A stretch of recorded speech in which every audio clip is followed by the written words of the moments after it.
ये मैक्री होता ना मेरा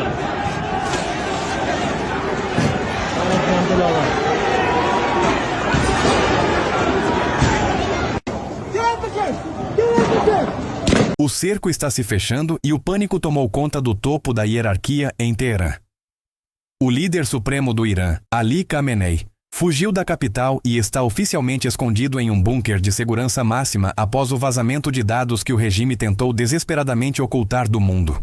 Relatórios internos do Ministério da Saúde iraniano, obtidos pela revista Time, revelam uma cifra estarrecedora. Mais de 30 mil pessoas foram mortas em um único massacre de apenas 2 dias. Temendo o colapso interno e um ataque iminente dos Estados Unidos, Khamenei teria transferido o poder operacional ao seu filho antes de buscar refúgio no subsolo. A escala da brutalidade ocorrida em 8 e 9 de janeiro desafia a compreensão moderna e encontra paralelo apenas nos episódios mais sombrios da história mundial. Para entender a gravidade do que aconteceu nas ruas iranianas, especialistas apontam para o massacre nazista de 1941 em Babi Yar, na Ucrânia, onde 33 mil judeus foram exterminados em apenas 48 horas. Ao atingir a marca de 30 mil mortos em 2 dias, a República Islâmica deixou de ser um governo autoritário comum para se tornar uma máquina de extermínio sistemático, equiparando-se aos piores esquadrões da morte da história.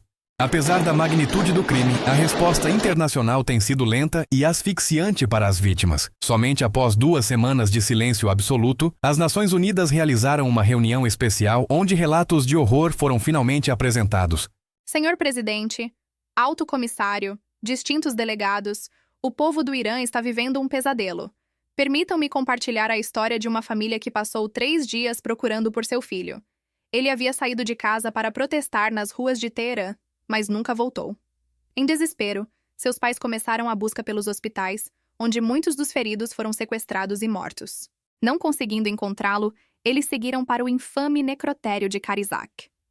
Procuraram entre inúmeros corpos em sacos plásticos pretos, mutilados por ferimentos de bala, despejados no chão de forma desrespeitosa, como pilhas de lixo.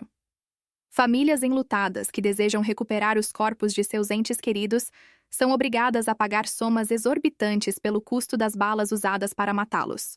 Outros ainda são forçados a assinar confissões culpando terroristas imaginários pelo assassinato de seus filhos.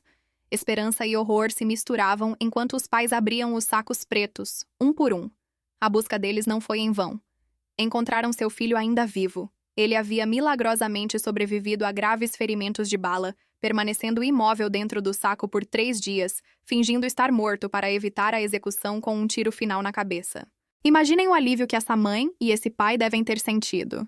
Mas para a maioria, não existe milagre algum. A busca termina em uma dor devastadora. Estas são cenas do inferno que hoje se impõem a inúmeros iranianos. Infelizmente, para a grande maioria, não houve milagre.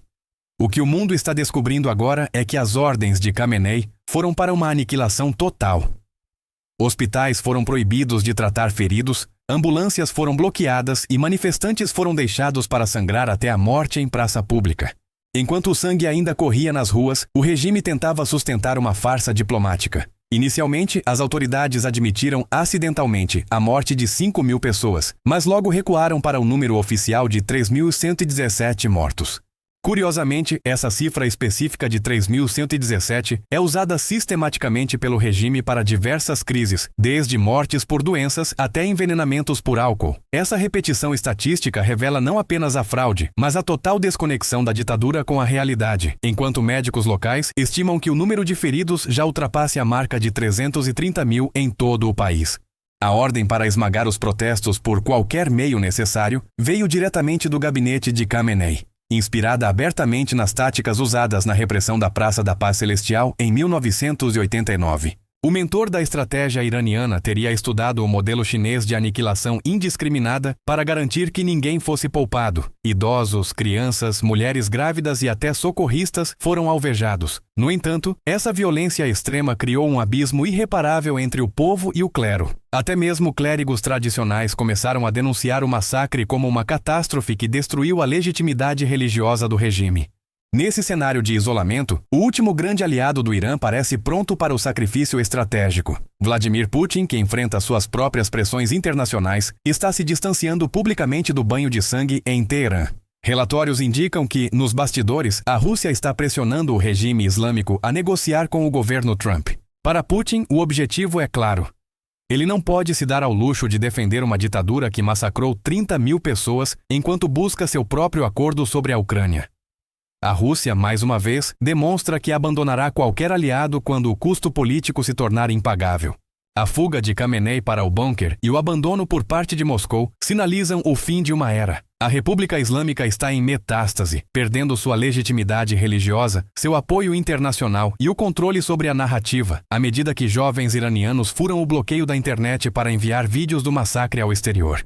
A história está observando o silêncio de celebridades e instituições que falharam em agir enquanto milhares eram executados. O que resta agora é um líder acuado no subsolo, um povo que não tem mais nada a perder e uma armada americana que se posiciona para o golpe final contra uma tirania em colapso.